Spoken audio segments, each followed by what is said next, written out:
Hey guys, I'm Rich from NeoWin. Today we're unboxing the Dell XPS 15 2-in-1. So I'm really excited about this because it contains a brand new Intel 8th generation processor, which when I say brand new, I mean this is the first PC to use it, along with the HP Spectre 15 X360. So it's pretty cool. We're going to talk a little bit more about that in a second. But first, let's stop looking at this ugly box and see what's inside of it. Okay, so Dell packages their PCs in kind of a weird way. You'll see that there is a box inside of it, which is normal, kind of a fancier box that's more pleasant for consumers. What's kind of weird to me, though, is that they don't include the charger or anything inside of this box. It's just the laptop itself. All right, so if we look inside of this big ugly plastic cardboard box again, you'll see this is where we'll find our charger. And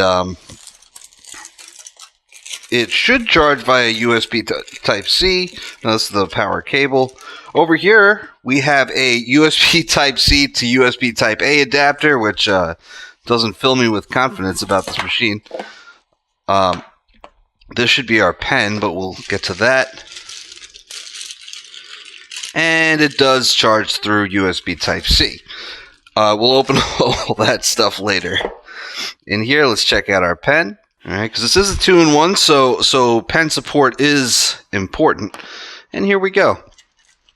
All right, there's our pen, and again, we'll play with this stuff once we turned it on. I'm super excited for the machine itself, though, because it's a G series processor, which is all new for Intel. Now, the 8th generation G series, it has an AMD GPU on the die. So what we're getting for the first time, we're getting an Intel CPU with an integrated, dedicated GPU. So with Intel HD graphics, or regular integrated graphics, it shares the system memory. So now you have dedicated graphics memory, and this is a 4 gigabyte GPU that's included. And the processor itself is an HQ series processor, which is the high power processors. Usually in Ultrabooks, you'll see the U series, which has been dual core previously. They went with quad core for the 8th generation. But HQ was quad core previously. In the 8th generation H series, they're going with hexacore. However, an Intel's processor lineup this time around is very confusing because some are Kaby Lake, which is 7th generation, and some are Coffee Lake, which is true 8th generation. So the U series processors that we're seeing now, those are our Kaby Lake. They're calling it Kaby Lake R. So really all they did was they added 2 extra cores. What they did for these G series processors, they're calling this Kaby Lake G. And so they're taking the 7th generation H series processors, or something very similar to those, and they're adding that dedicated GPU. So the processor's not all that different from the 7th gen. Now, so the actual 8th gen H series processors, those are Coffee Lake. So those are more powerful than this, and those don't come with a dedicated GPU.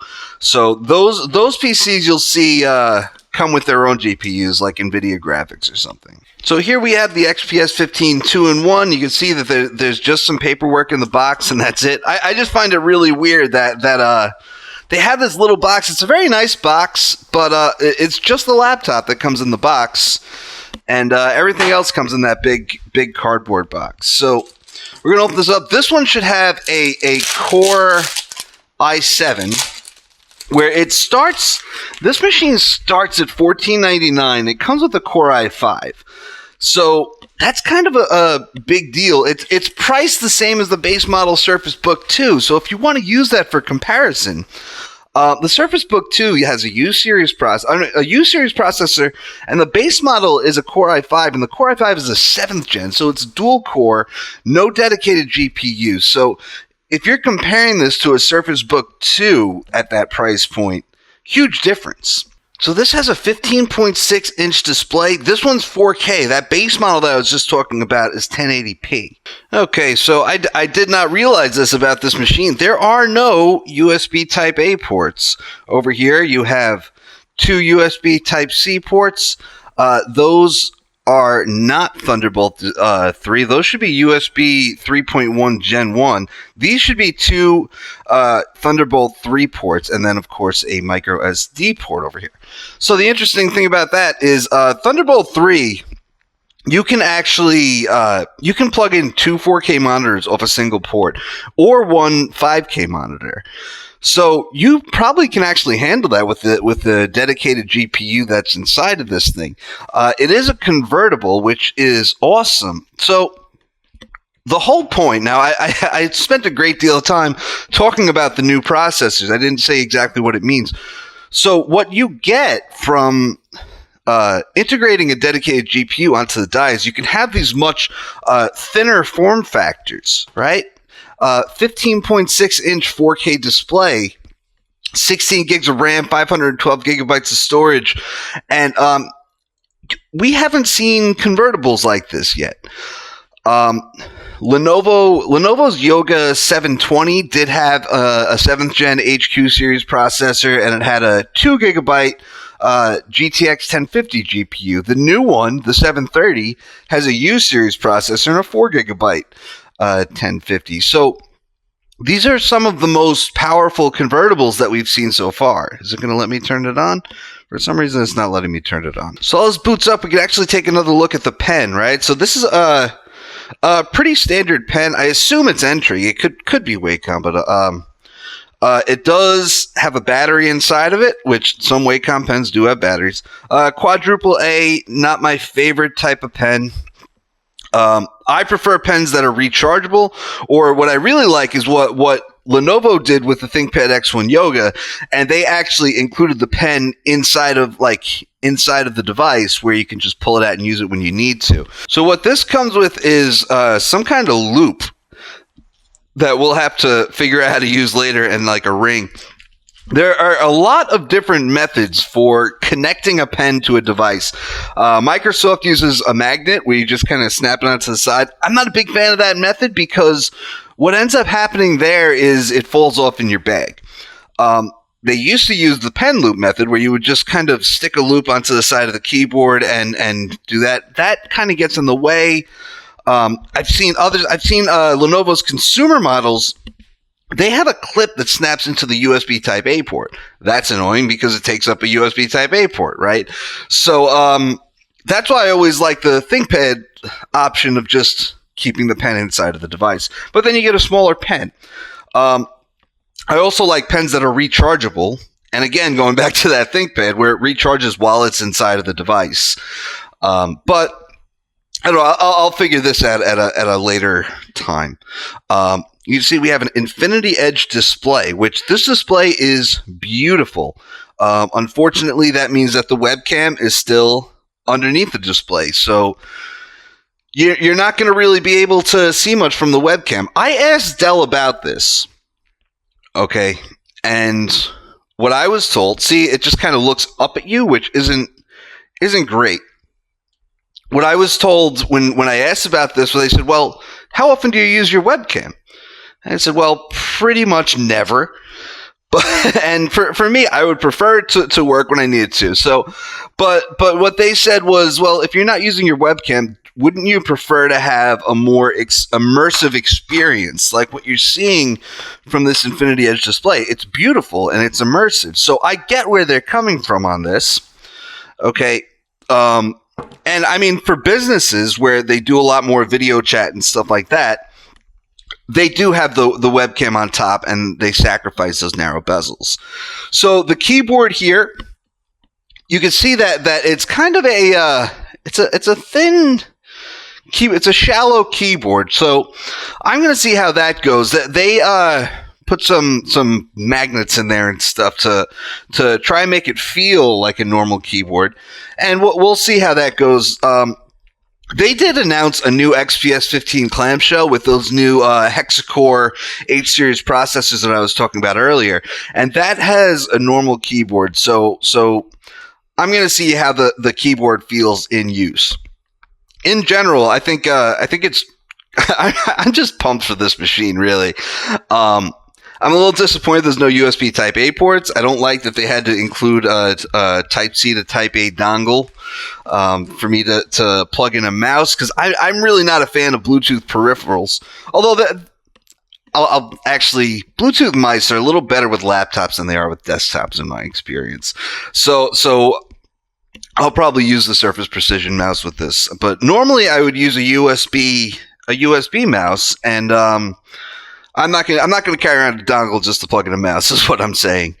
But yeah, this machine looks pretty cool. HP hasn't sent me the Spectre 15X360 yet, so this is my first PC with that G series processor, and yeah, it looks awesome. I mean, the display looks. Dell makes really nice. Those Infinity Edge displays are always look great. And they asked me if I wanted the 1080p model or the 4K model.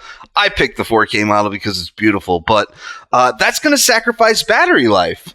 What we have, and I don't believe the battery is removable, but no, it's not. Obviously, it's a unibody XPS. The battery is 75 watt hours, so that's it's a big battery, but it's also, this is a powerful machine.